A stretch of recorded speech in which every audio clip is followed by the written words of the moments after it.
Mundos irreais e realidades fantásticas. Seriam as mídias sociais um novo conto de fadas? Eu sou a professora Thalita, professora de língua portuguesa da Escola do Pensar, e hoje nós estamos aqui com os nossos dois professores, o professor Paulo César e o professor Sérgio Monteiro. Sejam bem-vindos. O professor Paulo é formado pela USP em Letras, mestrado também em Literatura Portuguesa na USP. Ele é doutorando em estudos comparados de literatura de língua portuguesa na área da literatura infantil e juvenil. E agora o professor Paulo vai passar um ano aí em Portugal, né, na Universidade do Minho, em Braga, também estudando mais um pouco sobre isso. E o professor Sérgio Monteiro tem formação em teologia bíblica, mestrado em teologia da Bíblia hebraica, e ele é doutorando em língua e literatura semítica. Hoje nós vamos falar aí de um tema polêmico, né? O conto de fadas. O que seria esse conto de fadas, professores? Quais os outros tipos de literatura que nós temos? Primeiro, eu gostaria de agradecer a Thalita, ao professor Sérgio pela presença, para a gente desenvolver esse debate. O conto de fadas, como literatura específica, ele se diferencia de outros tipos de literatura para infância e juventude, principalmente por dois fatores. O primeiro deles seria o final feliz dos protagonistas depende de um matrimônio, e ele é um conto essencialmente materialista, no sentido de que a felicidade desses personagens se encontra nessa vida, nessa terra, né? Diferentemente de outros contos mais metafísicos que levam a felicidade para um outro plano. E os contos de fadas, eles receberam esse nome no século XVII. Uma autora francesa chamada Madame Donois escreveu em 1690 um conto chamado A Ilha da Felicidade, que foi o primeiro conto de fadas literário. E quando ela lançou seu livro, cujo título era Contos de Fadas, esse tipo de conto que ela escreveu passou a ser denominado de conto de fadas. Então as pessoas daquele momento, sempre que escreviam contos que remetiam às fadas, que são essas mulheres que atuam como mediadoras nos destinos dos homens, digamos assim, essa literatura especificamente passou a ser conhecida como conto de fadas. O conto maravilhoso, por outro lado, seria um conto que busca a ascensão social e não depende da felicidade por um matrimônio.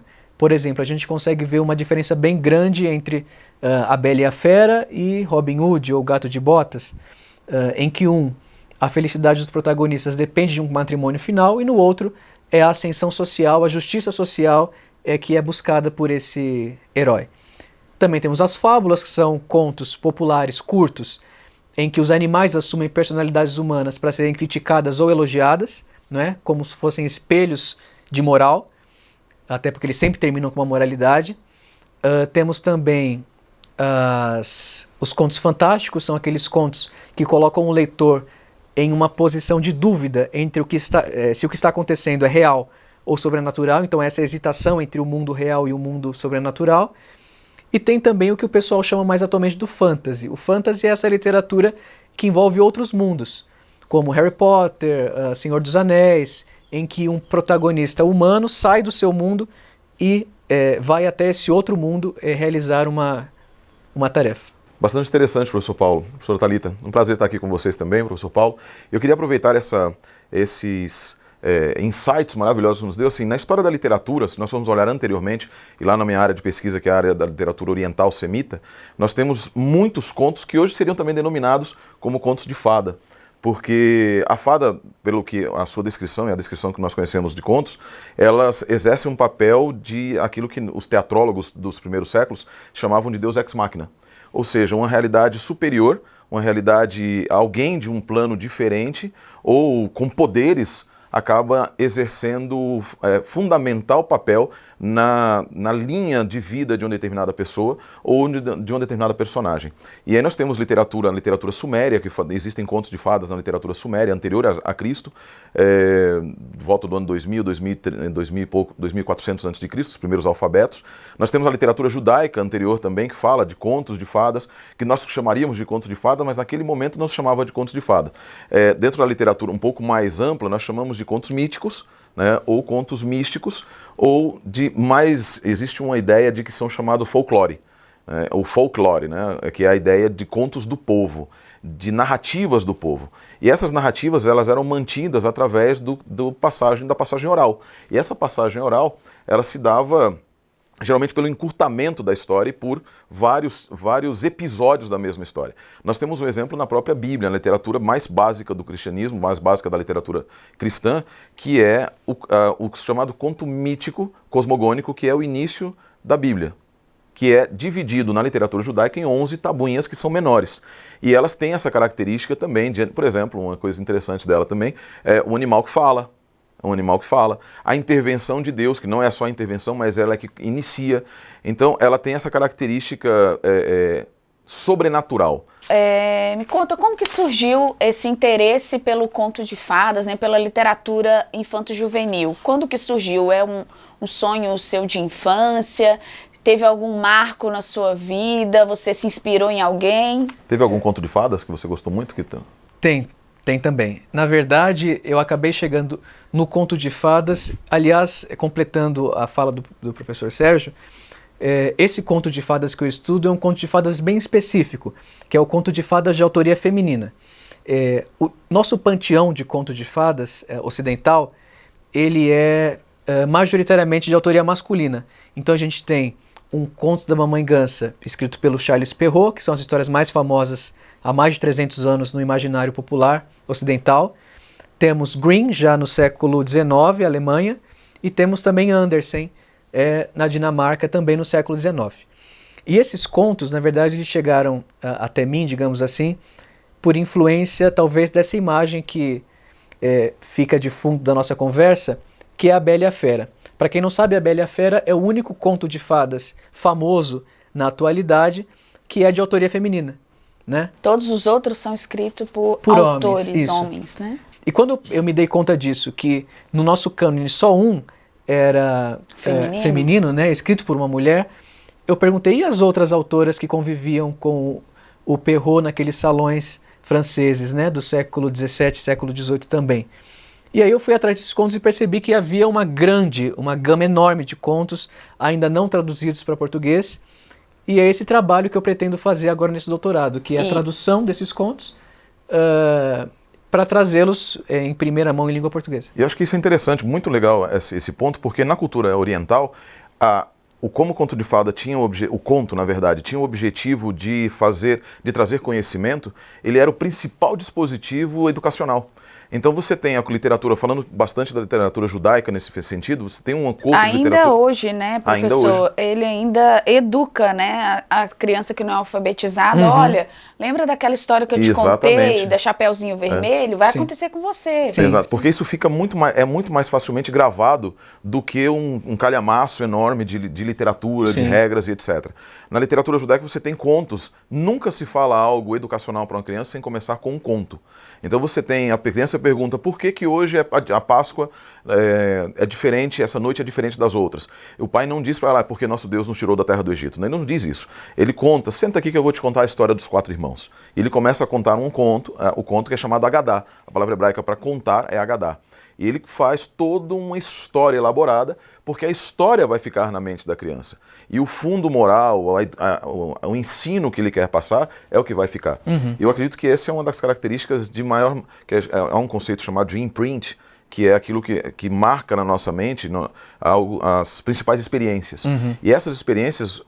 as literaturas fantásticas, vou chamar de literaturas fantásticas de forma bastante inapropriada, mas a literatura de conto, literatura de folclore, elas permitem que isso fique muito mais marcado de uma maneira mais fácil na mentalidade da criança. Sim, eu acho que o próprio Jesus, né, se comunicava através de parábolas para tornar aquele ensinamento mais palatável, marcante, né? Até para um povo fácil entendimento, inculto, e é um povo não letrado que conseguiria talvez aprender aqueles ensinamentos através de exemplos, né? Que ele iria copiar se fossem exemplos positivos e que ele iria evitar se fossem exemplos negativos. Professor Paulo, até como mulher, né, tem uma curiosidade aí, por que o senhor se interessou pelos contos de fadas escrito por uma mulher, né? O que tem a ver culturalmente, o tempo das narrativas? Eu queria saber essa curiosidade. Essa autora, eu falo mais especialmente dessa autora que é a Madame Donois. assim, a história delas serve como modelo para as outras também. Geralmente são mulheres aristocratas, membros dos salões literários, ou seja, elas participavam da alta aristocracia francesa, e era um momento, nesse período de reinado do Luís XIV, o Rei Sol, em que começaram a se questionar, digamos assim, alguns conceitos que eram sólidos até então. Então, se os círculos literários eram fechados para os homens, e elas conviviam, digamos ali, com pessoas como Molière, como Racine, como La Fontaine, eram todos contemporâneos dessas mesmas autoras. Elas passaram, digamos assim, com a ajuda do próprio Charles Perrault, que é o autor da Mamãe Gansa, a ter seus próprios salões literários, liderados por mulheres. Então, nesses salões literários, elas desenvolviam a arte da contação de histórias, desenvolviam a arte da galanteria, só que digamos assim, esse modo de vida dessas mulheres foi muito criticado em seu tempo por beirar, digamos assim, o coquetismo, beirar o pedantismo, não é? Porque elas estavam imersas numa cultura que era do barroco francês, que era o preciosismo. E elas ficaram conhecidas como as preciosas, né? Que escreviam uma literatura preciosa, cheia de um vocabulário erudito, usando figuras simbólicas de difícil acesso, recorrendo a mitos mais ocultos, não são mitos fáceis, os mitos mais óbvios. Então, elas tentaram, de alguma forma, imprimir nessas histórias que elas estavam publicando uma certa erudição, que para alguns, como Molière, era uma erudição forçada, e para outros, como Perrault, era a chance que elas tinham de ingressar nesse mundo dos literados. Então é bem diferente um conto de fadas como A Bela e a Fera, por exemplo, que tem mais de 40 páginas, por exemplo, de extensão, de um conto como Chapeuzinho Vermelho, que é uma página só. Então, esses contos escritos por mulheres, além de imprimirem a realidade pessoal dessas mulheres, de vidas um pouco escandalosas, também tentavam ser, digamos assim, certificados de erudição, não é?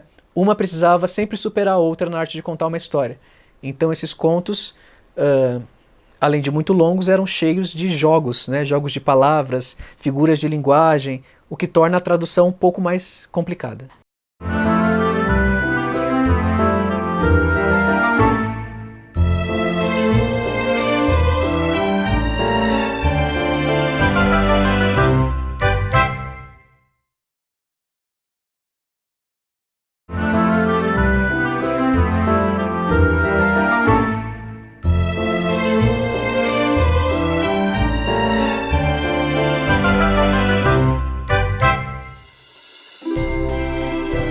A Bela, ela só tinha, né? Quanto tempo que esse conto existe? Ela só tinha um pai, né? Da história que eu conheço. O que acontece também é uma outra questão, que talvez esse conto, por ser único de autoria feminina, ele tenha se tornado canônico por conta da versão Disney, né? Digamos que a Disney, durante os anos 30, 40, ele foi buscar nas fontes literárias ocidentais mais famosas, que seriam os contos de fadas, matéria para fazer seus filmes e ter um certo sucesso garantido, né? Porque eram contos extremamente populares. No caso da Bela e a Fera, por exemplo, na versão Disney, a Bela é filha única, né? Isso. E até por conta disso é que se estabelece o clímax da história, porque ela fica sem o pai, que fica preso no castelo da Fera. Mas na verdade, nessa primeira versão, que se eu não me engano é 1740, ano de 1740, da Madame de Villeneuve, ela tem 11 irmãos, né? E ela é a filha mais querida pelo pai, né?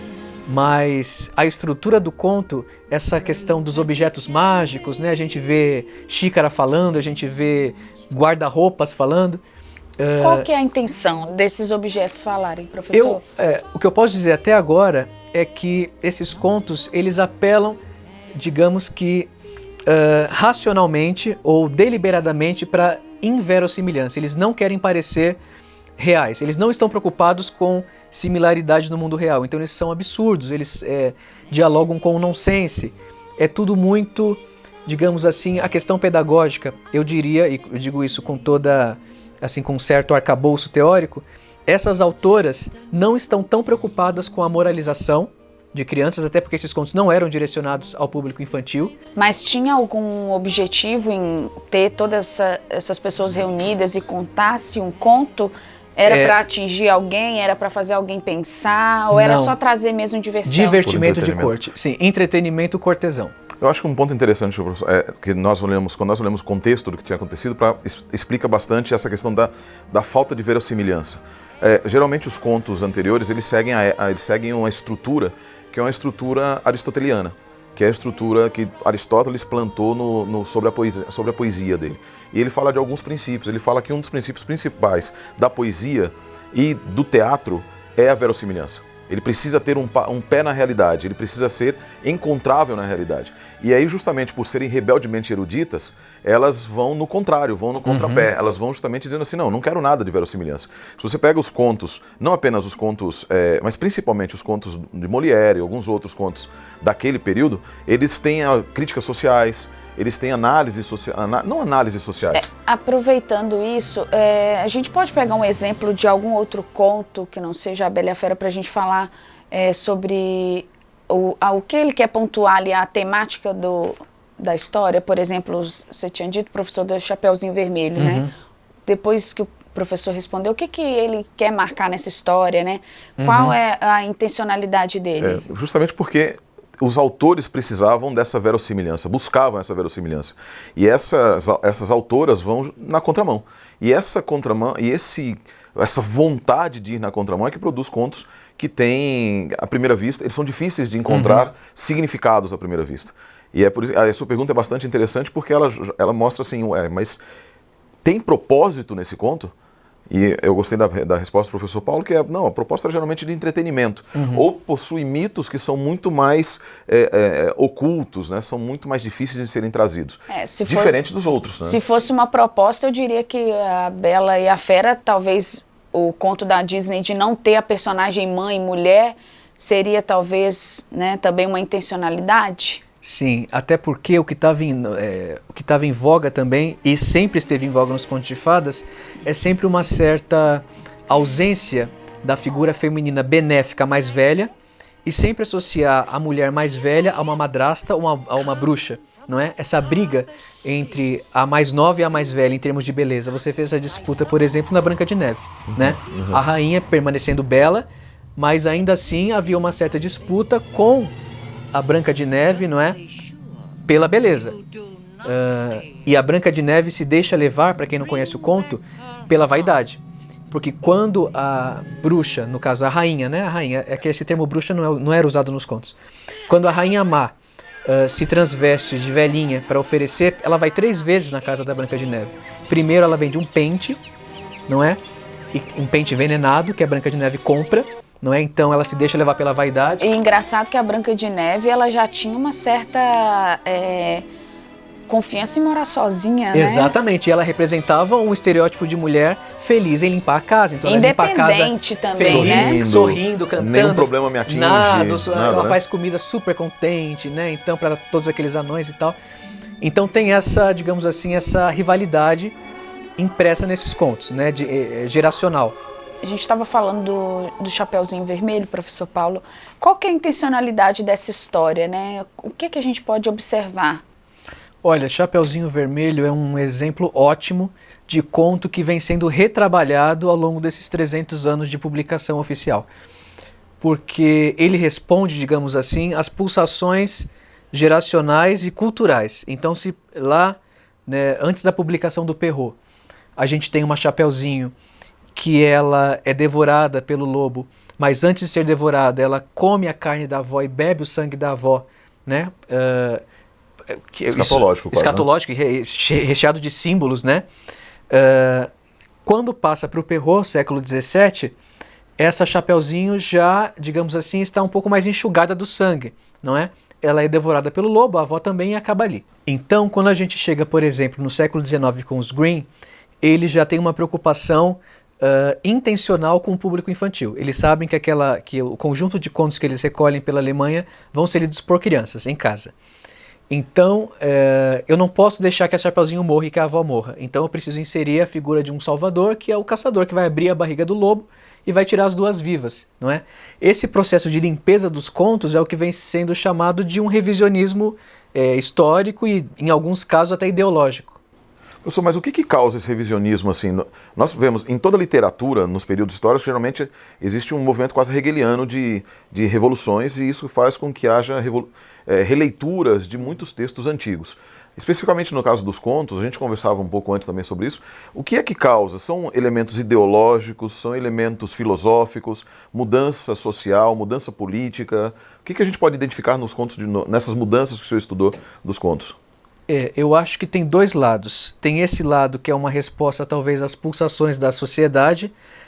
Um último exemplo de Chapeuzinho, por exemplo, é o mais recente, anos 80 da nossa geração, com o Chapeuzinho Amarelo, que nesse Chapeuzinho Amarelo, na verdade, a Chapeuzinho ela devora o lobo, não é?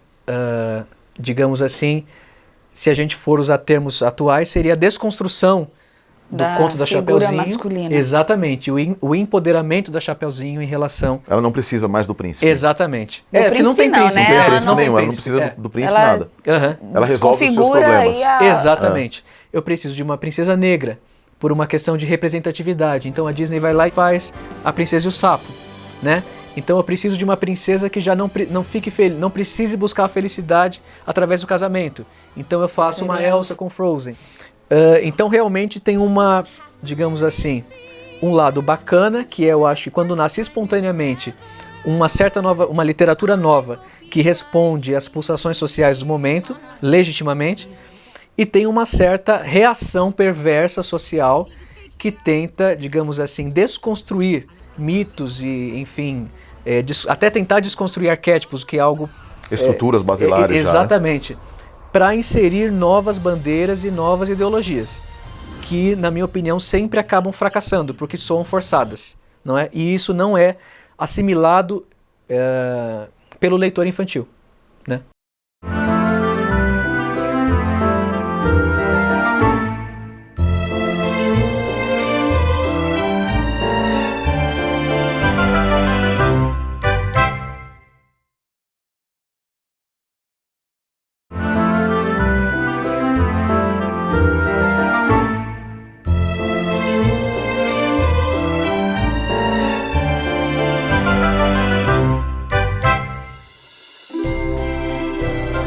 Professor Sérgio, por que algumas escolas cristãs não trabalham com essa parte do conto de fadas, principalmente em festas temáticas? Excelente pergunta, muito boa. O conto, geralmente, ele tem uma perspectiva materialista, em que a felicidade está aqui. A felicidade está no casamento, a felicidade está na consecução de todos os seus sucessos. O príncipe que salva, ele não salva através do sacrifício, ele salva através da batalha, do dragão que é morto por uma espada ou por algo assim, ele vem e mata. Na filosofia cristã, na verdade, a felicidade não está aqui. A felicidade, ela precisa ser colocada externa a esse mundo. Então é aquilo que na filosofia judaico-cristã é chamado de Olam Rabá, o mundo vindouro. E esse mundo vindouro não se obtém pelo seu próprio sucesso, não se obtém por perspectivas mágicas, nem por palavras mágicas ou pó de pirlim-pim-pim. Se obtém através de aquilo que é chamado na filosofia cristã de comunhão.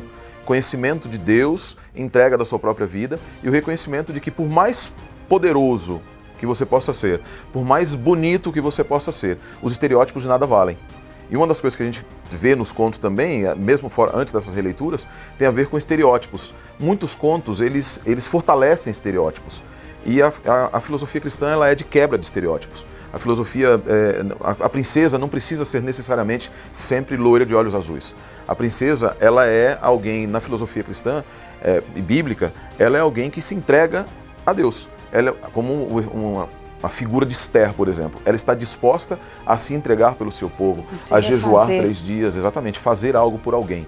Então esse altruísmo não é algo que nós encontramos na grande maioria, não vou falar de todos porque eu não conheço todos os contos também, mas na grande maioria dos contos nós não encontramos esse altruísmo.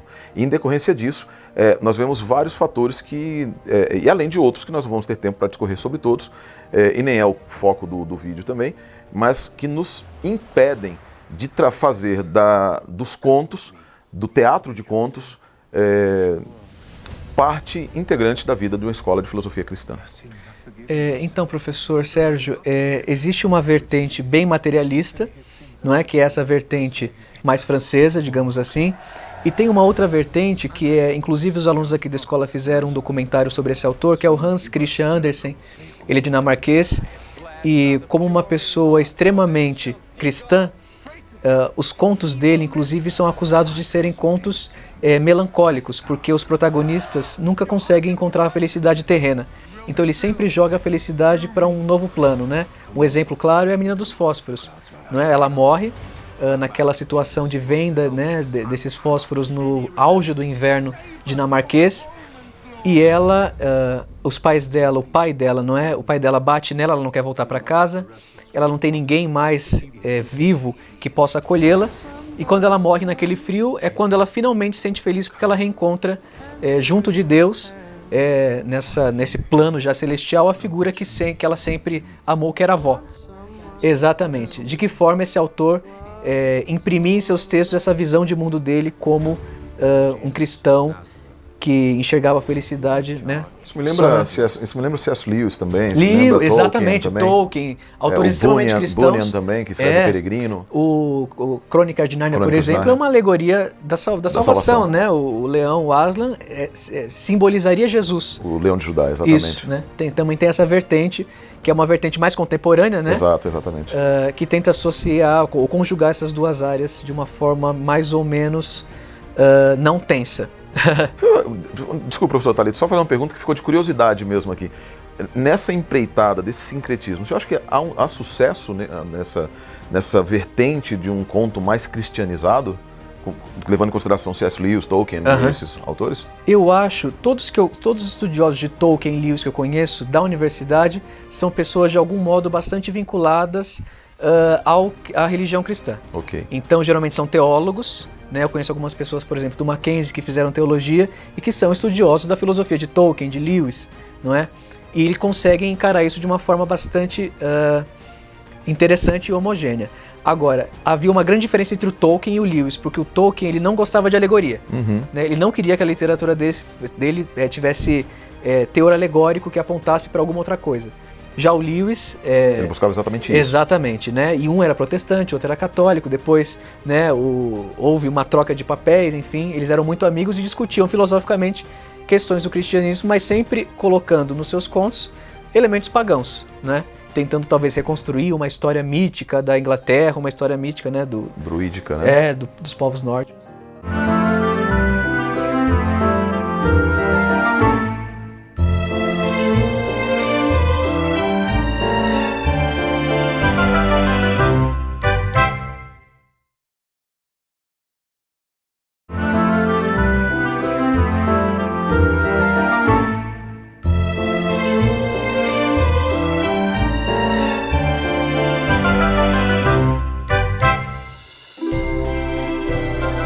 Muito interessante, né? Muito rica essa nossa conversa aqui. Mas e nos dias de hoje, professor Paulo?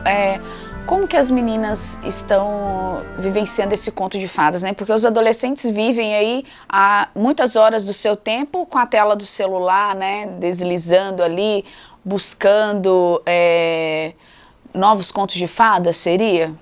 Eu acho que tem, resgatando essa pergunta inicial, tudo está conectado, inclusive é uma palavra do momento. Do hoje, né? Com hoje. E na verdade, eu acho que esse mundo da fantasia, ele se deslocou das páginas do livro para as páginas virtuais das redes. Então ali a gente consegue visualizar, às vezes até de forma cruel, uma certa necessidade da menina se adequar aos padrões vigentes, ou seja, as pessoas mais seguidas do Instagram, como essas meninas se vestem, como elas falam, e elas tentam emular esses comportamentos, do mesmo modo que talvez algumas meninas que estavam sendo educadas na Idade Moderna tentavam emular o comportamento das princesas dos contos, não é?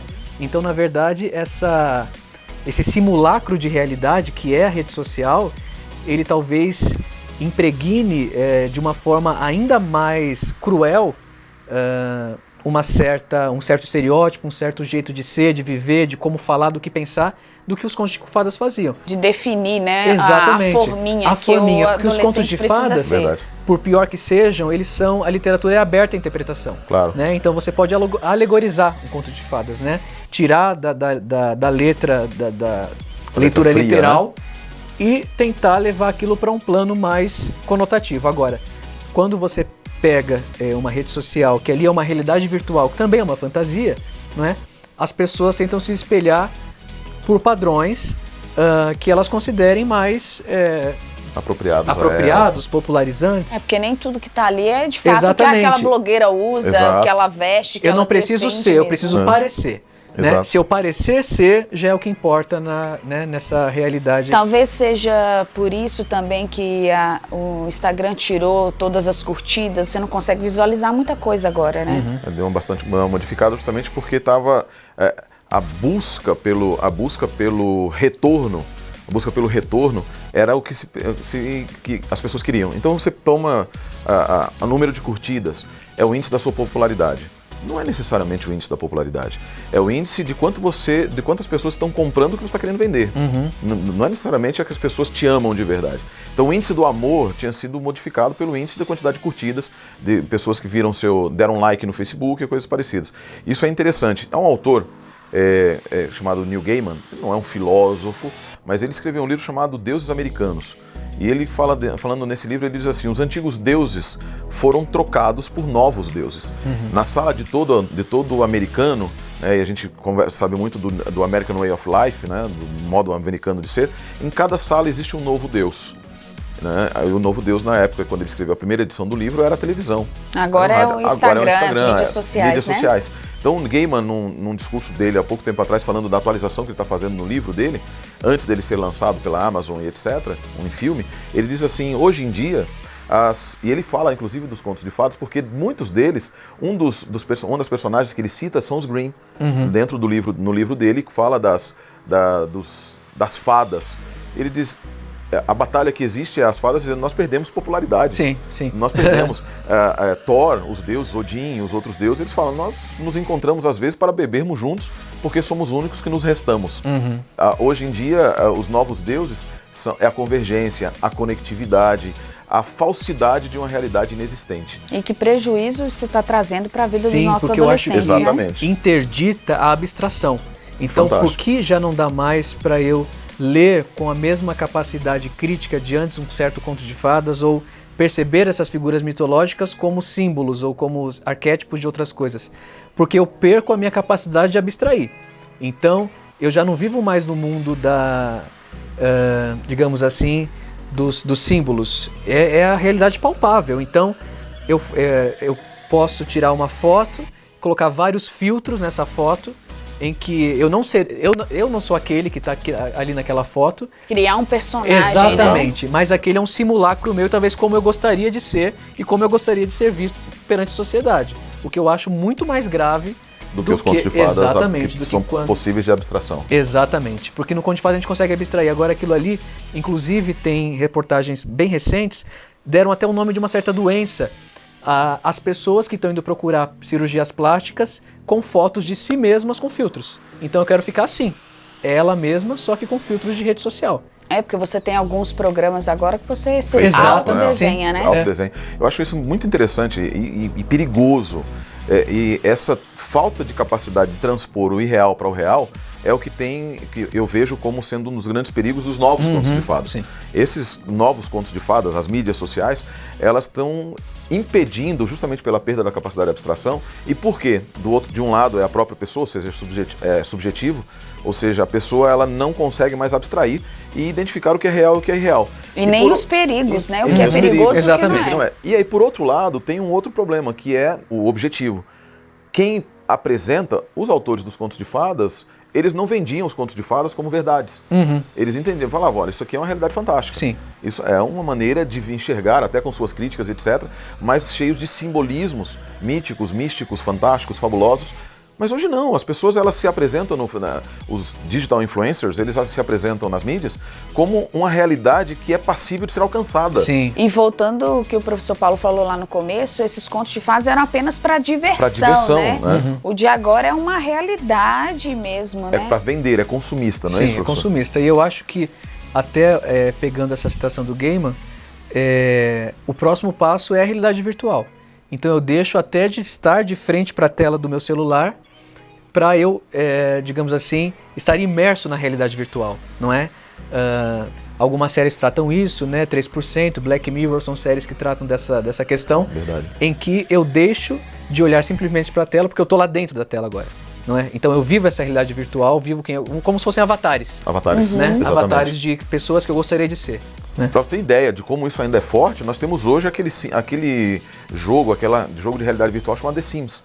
E o The Sims, as pessoas se casam no The Sims, elas vivem no The Sims, existe dinheiro do The Sims, que pode ser inclusive trocado por dinheiro real.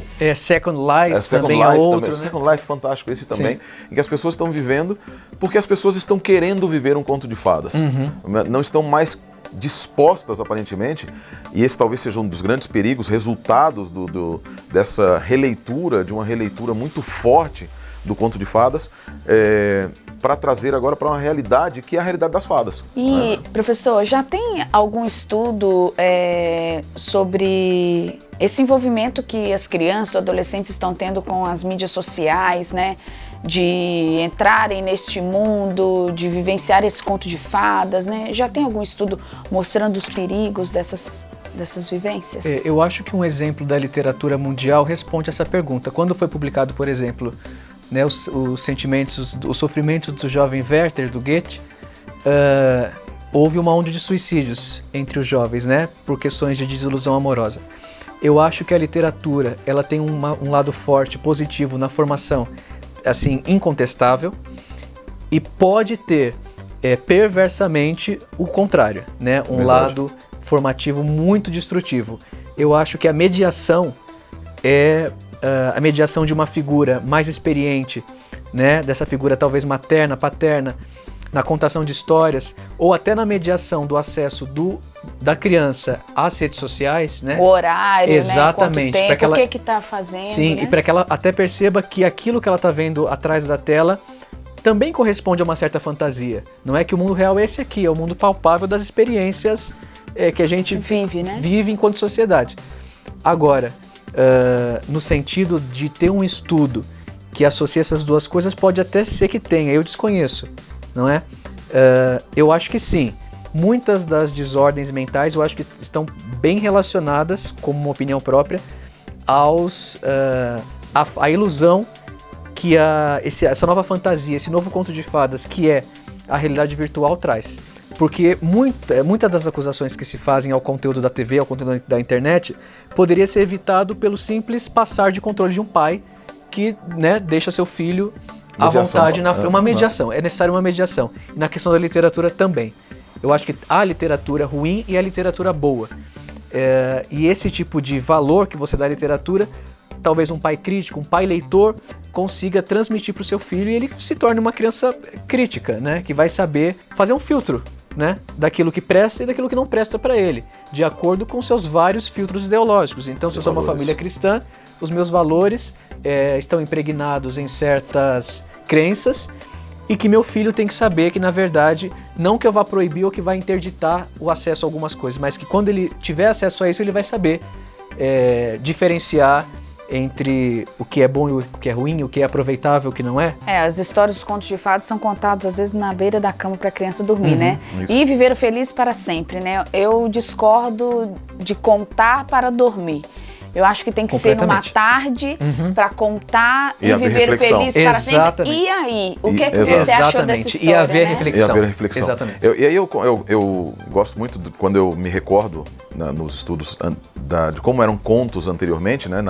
No momento em que não havia nem mesmo escrita, os contos eram passados de maneira oral. E os pais se sentavam, por exemplo, a mostrar as estrelas, e eles ficavam olhando junto com os filhos. Olha, ali está Órion, e embaixo de Órion você tem uma serpente, o Nahash.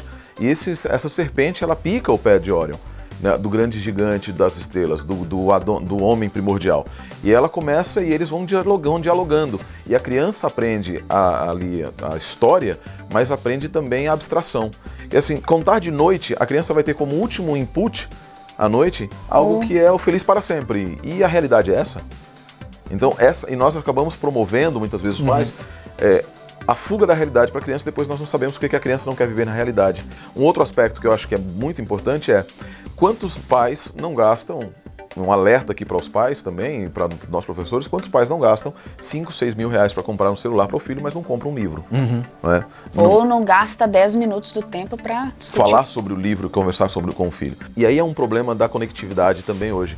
Essa conectividade, professores, acaba fazendo com que a criança não consiga mais ter prazer no conto, na pessoa falando, na viagem que ela convida, que o contador convida. Não, ela quer aquela velocidade de Hollywood, a velocidade da Disney. E aí, no final, velocidade e efeitos especiais. Isso faz com que a criança não consiga refletir, porque ela já vem com algo todo interpretado. Sim, essa é uma das questões. Também você já dá a interpretação. Não é verdade? Sim. E esse é um dos problemas também. Eu acredito que é um outro alerta que nós poderíamos deixar para os nossos televidentes, para os nossos pais que estão assistindo também. Muito obrigada, professor Sérgio, pelos inputs aqui da nossa conversa. E para você que nos assiste também, muito obrigada. O professor Paulo vai nos deixar aqui alguns links da pesquisa do Conto de Fadas, alguns materiais também para quem tiver interesse, algum professor, pai ou mesmo aluno. Agradeço a sua presença e até mais.